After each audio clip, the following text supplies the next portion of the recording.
business and strategy around cards and all that stuff is so entertaining to me because you're providing a solution to a problem that every middle end collector has. I mean, Yeah. people don't know how to make money selling and buying sports cards anymore because the market is not where it used to be.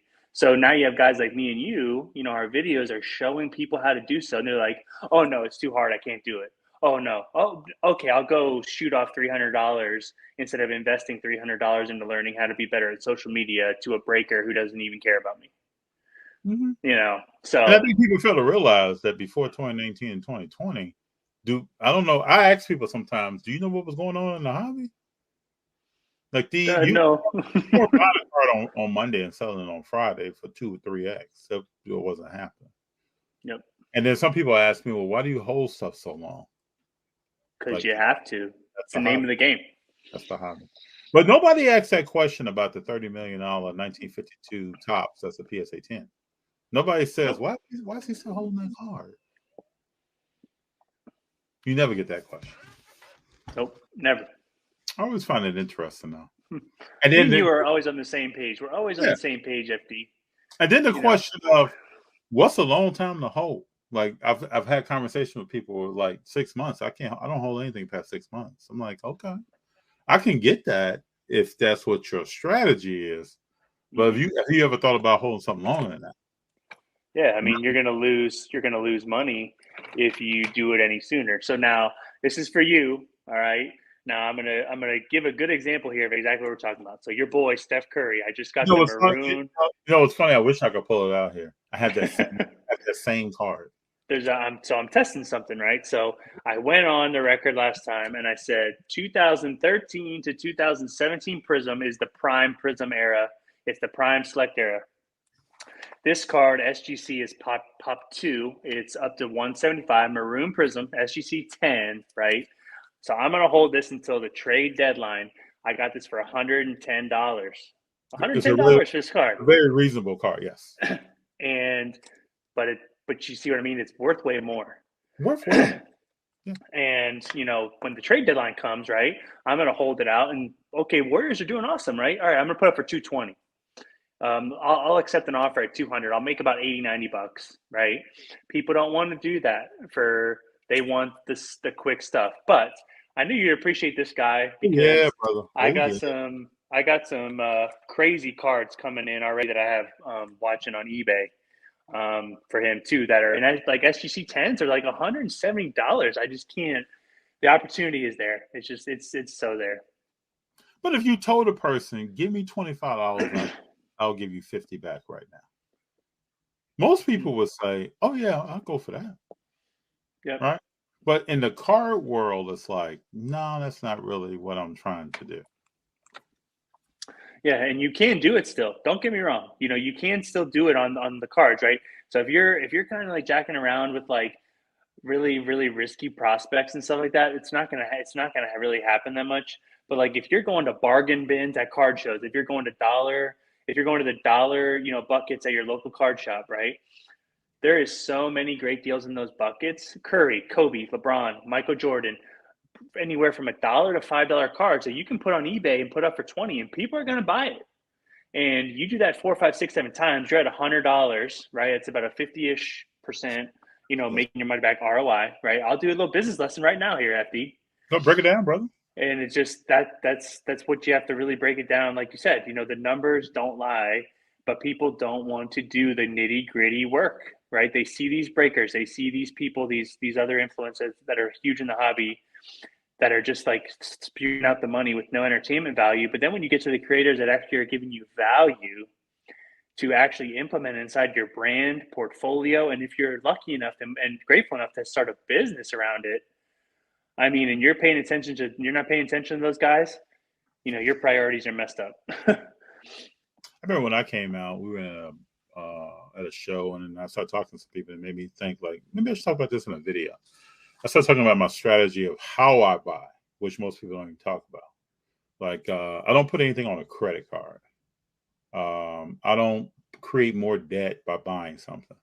I pay for everything that I pay for on a budget, and I actually pay for it. And then I have Love it. What's that? I love it. Yeah, I have a system of what am I buying, and when I make the buying decision, it's for a duration of time. Like I'm not buying some. I think it's harder for me on people that I watch a lot of stuff, a lot of sports. So then I can try to, if I'm going to prospect, I'm going to prospect of what I just saw someone do. If Yeah. I hear a guy had 20 points in a game, I'm going to watch and find out how did he score his 20 points. Was it like DeAndre Jordan? Was he looking for Chris Paul to give him an alley oop? Or did he actually expose the defense that was on him, make a move? What is his footwork looking like if he's a big man? Does he have an outside shot? Does he have a mid range? Can he turn out of the post and give me something? Again, now as a big man, you got to be able to shoot the three in the league. So can you shoot the three? And at what clip do you shoot it? What are you shooting like with a hand in your face? Or is this stuff that you're shooting with no hand in your face? These are the things. Well, then I love a player. That's why I really love Klay Thompson. I love a player then who can go back and play some defense, or who Yep. may lock down the best player on the team, on the opposing team, for several minutes of a game, or who may try to lock down the second best player on that team and still give me, if you can give me 17, 16 like Klay on the night, and you go take 6 baskets out of this guy or 3 out of this guy's scorecard, I'm excited. I Me like too. that. And you don't see a lot of players doing that today. And Klay even said something about it in the playoffs where he said, show me a player who plays on both ends. There's really no one anymore. Even LeBron it doesn't anymore. No, he takes that defensive side off so he can Yeah. shine on the offensive side. Yeah. It's hard. And Klay is just, I think he's not a top 5 defender in my opinion now because he got hurt. But I think this year he reclaims that spot. I think so too. I think Neil's going to be stronger. He's been working. I think you're going to see him doing more. But even last year, coming back, you played good defense on Luka at times. Man, almost every series, he picked up someone and made a difference. He played some good defense on Ja at the end of several games to win the game. Make sure Ja didn't get that shot off. Didn't get it off with a hand in his face. And that's really all you can do against great players. Ja is a great player. Brendan says, gold prospectors philosophy. The Nuggets build wealth, but the Smalls flower gold keep things rolling. You're right. That is true. It's not popular though. No, people don't want to do what's people want to do what's popular too, and they're going to find themselves in a lot of turmoil once these guys don't pan out. You know, I'm gonna go to Burbank this weekend, and I'm gonna spend some quality time in some dollar bins. Oh, dude, do it, dude. I'm gonna do the Dude, follow what I'm doing right now. My thing this year, this whole rest of the year, like I'm literally I'm dedicating a series to my Instagram, my TikTok, shorts on YouTube, just literally going and buying up stacks of the cards that I want raw in like higher end, middle end, sending them off to grade, and then getting the grades back. And I'm going to show how much I spent, how much I profited, and kind of those numbers too. So you want to join my little trend? I'll join that because that falls in line. I want to do more grading, a lot more. Yeah. So that falls right in line with what I'm thinking about doing. Good. I'm gonna kick it off with Burbank. While people are looking at other stuff, I'm like, yeah, you know, and I'm just gonna be over here just sitting there, just going through some things. Yeah, because too, it's like the successful people are doing the things that the other people are not. I mean, that applies every single place. I mean, I took that athletics. Nobody was with me at 11 p.m. in the weight room getting my third workout in for the day. Everyone thinks it goes into the card market, right? No, all these big time people aren't in the dollar bins because it ain't $5 million. My Roth Cards, I saw, you guys all know who Roth Cards is. He's now seeing the potential in the dollar value bins. He had a video out today and he was price scanning. He's like, oh my gosh, why haven't I been doing this longer? And he's like, if you go to his Instagram, it's on there. I got it. And yeah, so like I told you, I've been over the last week or so. I have all the cards I need now. I got 2 more left that are coming in. I just got a Patrick Mahomes Eclipse pitch black patch for Obsidian number to like 10. So that's coming in this week. And then my Mac Jones Galaxy, my bronze refractor to 55 patch coming in. Those are the last 2 I need. Then I can send it in SGC. and then we see what we got. So, So Rick brings up a great point. I remember years ago watching Ryan, Car Collector Tip. He has a carry-on bag. He'll walk through a show with it, pull up to a dollar bin, sit on his carry-on bag, and then spend time just in a bin. yep. And then he will buy for his market. So he will go to another market and buy some Ohio State. You know, he's big on Ohio State. Yep. He will buy players that came out of Ohio State that went to other teams in the NFL. He will bring that stuff back, mark it up, and sell it. Yeah, Card Collector, he's obviously one of the OGs. And like, I really actually have been studying his business model, believe it or not, from eBay to his card shop to Whatnot to just his social media. And once you get all those things rolling in a circle, right, you're consistently, let's say if you're breaking or on Whatnot, whatever, right, you're making that revenue, right, bringing that in. You're going to card shows, you're getting your supply, you know exactly what your target audience needs. You make sure you have it on eBay. He does $1 million in 90 days. Think about that in sales on eBay. Mm-hmm. All right, and anyone who's watching, you can do this too. It's pretty insane. He's got a team of people who list about 1,000+ items a day on there too. This is when that compounding factor and like think of it like the stock market, right? You compound your interest.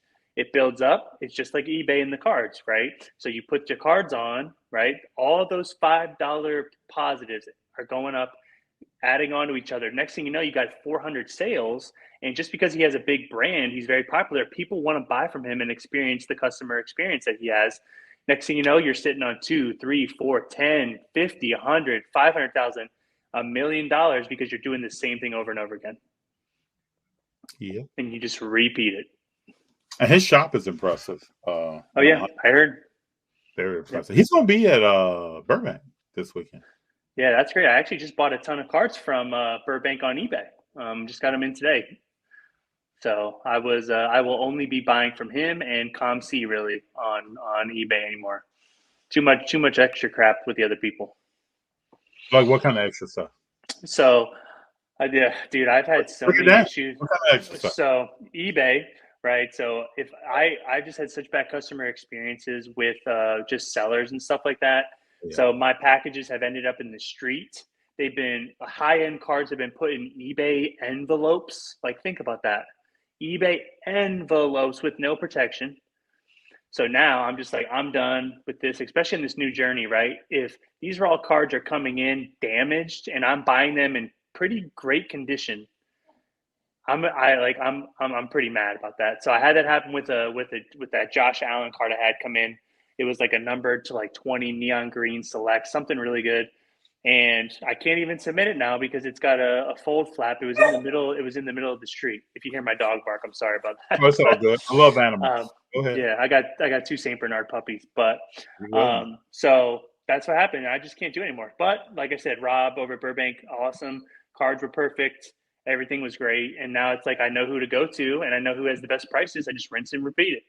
Well, you know, Burbank, they pride themselves on how they ship the time frame and how they ship their cards out. I don't see you ever really having a problem with getting cards that are damaged. One time, about a year ago, I purchased a printing plate of Drew Brees off eBay. Yeah, got it in an envelope, and the card was bent in half. Bent in half, crazy. Man. Crazy. I contacted the seller, nothing. Put in a complaint through eBay. Heard back from the person within about a week. Like that person didn't really care about that. Because eBay does not protect the seller, unfortunately. They only really protect the buyer. And I think that is a huge, huge downfall that if they don't resolve that, they're going to lose a lot of people to Whatnot because Whatnot is incredible.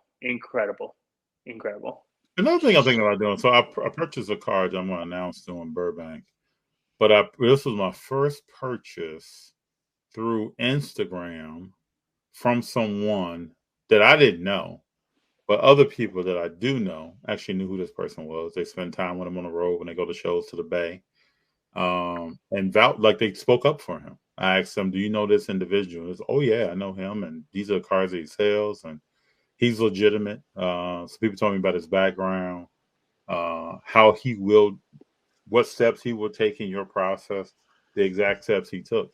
So I'm gonna try to now start understanding more about like building a network of people that I can work with, like what you're talking about. You're talking about two companies that you can work with. There are also some people that sell like high end basketball, high end football, or even middle that just through the relationship, like we talking about fees on eBay. And I'm Money not, Mike, my boy, Money yeah, Mike. Mike, what's up? I have purchased good cars off eBay. So I'm not saying don't ever look at eBay, but I am with what TJ is saying about having a relationship with some people on there, knowing how they operate, what do they do. And then I really hate getting cars through United States Postal Service. Most stuff that you order off eBay is going to come, but I've ordered some big cards that have been delivered to a neighbor or that should have been signed for, and someone just put it in the mailbox. Yep, I when I was collecting Marvel, I bought this PSA 10 Spider-Man Masterpiece. It was an alternate art, and it was worth over $2,500. I actually got it for a snag, only for 110. The seller didn't know it was worth that much. He was just trying to offload, and it got delivered to my next door neighbor. He stole it. I confronted the guy, and he didn't. He just acted like he didn't have it, and I had to call the police and everything. It was pretty serious. This is what I'm talking about, man. I just don't understand that. I never Never forget. got it. Never got a refund. This wasn't even cars. I remember one time I was living in Detroit. My postal person said they delivered something, and I forgot what it was. Wasn't sports car related or anything, and I never got it. And so I had to get in contact with the postmaster general. They put in a claim, ran a case down, tracked this individual down, and then I ended up getting the package. I think I forgot how they got it or got a possession of it days later, and the person was still holding on to the claim that they had delivered. I just don't understand this stuff. Like I remember Yeah. being in Chicago earlier in life, and that would be postal people fired for having like all kind of mail in their house. I guess organization. I've had jobs before. I had a job once where you had to submit your own expense reports. So if you didn't submit on time and your paperwork got backed up, you were basically done. Like, how can you go through? If you're traveling a lot, how could you go through 3 months of expenses? You're basically done. So I would think that if you're sorting mail and doing things with mail, that it might be the same way. Oh yeah. Yeah. These people, they have no accountability, and when you even like bring it up, it's like, oh, we'll do an investigation. I still have 4 refunds I never got from USPS and UPS for cards that we shipped out but also received, and I still haven't even gotten it from them from losing it or misplacing it. I understand why people don't ship with FedEx, but I wish more people with FedEx. I've never really had a problem with FedEx. Money Mike said I was charged $1,200 in fees for my Star 101 Jordan. Here, Yeah, good. Yeah, that can happen. Yeah. Yeah. I mean, how much did you sell it for? Yeah, that's the big question. That is the question. Too wonderful. Blame the Postmaster General Lovejoy for allowing this at USPS. Yeah, all carriers have issues. Christopher King, I've never had a problem with FedEx. Nope. Never had an issue. I can't think of one. I cannot think of one. I've bought a lot of stuff. I was fed up with FedEx. Tell me what happened too wonderful with FedEx. I've been shipping and receiving stuff for years through FedEx. If I ship TJ something tomorrow, it get right to his house, and I know exactly when he signed for it. I can get a notification as soon as it was delivered. I just don't know. Don't know what the issue is, but I do have it. I can have issues. 5 years ago, my parents living in Chicago. They sent some gift cards to my children at Christmas time that still have not arrived. Yes. Yeah, my grandma sends me stuff all the time, and she's always worried that that is not getting here on time, and I have to check all the time. It's usually a day late or a day early here. So even like with just family personal mail, you got issues. See, raw cars are us. As FedEx South Dollar just costs more. Yeah, it's gonna cost you more. Yeah. I wish if you got over a certain dollar amount, people would just ship FedEx to knock it out. But Yeah. Brendan Ryan, need a trading car or sniffing dog to get my passion. Terrible. Ain't that the truth? That's funny how it works. I also like on eBay, you can find some sellers that will answer messages, get back to you. You can negotiate with them. Some people it's not happening at all. Christopher King, I understand FD, and I never had an issue with my mail carrier. Maybe because he has been my carrier for 15 years. Well, Christopher King, whatever mail carrier you have, if you can multiply that across this nation, we would all be happy. Wasn't Tom Hanks on a FedEx plane? Oh. He was. Yeah, that's when he met Wilson, right? Raw cars. These deliveries on cars are so bad that when you do hit a big card on the brakes, the breakers have to bring that car to you in person. I used to hear about this, right? I used to be like, man, what, somebody's picking up a car in person? I can understand why. I can completely understand why, because when I buy a card, I am on the tracking. I am following that thing. I'm telling people here at the house, and people here know, hey, watch out today, something is coming. I'm still tracking. I know about 2:00 mail gets delivered. Is that thing there? From probably 1:35 on, I'm following this situation in case there is an issue. It's too much stress. Oh, yeah. Way too much. Oof. Way too much stress. Yeah, it's like I mean, I could easily drop, 2,000, 5,000, 10,000 on a card right now, but I really like, PSA Collector. I don't know if you remember that. Remember Oh him yeah, from I the remember him beginning? vividly. I used to watch a lot of his stuff. So, Yeah. so he did this, right? He did it with Select. He did it with mainly Select, and he would just pick out the same exact, just copies of Lucas Select courtside. He would do John Moran, all those people, and it worked. I mean, he was netting, netting at their fees, taxes, and everything, getting the cards graded with PSA, right, and SGC. He was doing that too when they were first starting out, and he was packing in $70,000-$80,000 years extra. That's just on like flipping. I mean, not many people are doing that, anymore. So, like I said, I'm trying to take that inspiration and do that. It's people may look at me and be like, "Oh, you got the money, but you're wasting it on whatever." But people don't understand the compounding effect. It's like, would you rather get $1 million all at once or a penny a day doubling for 30 days?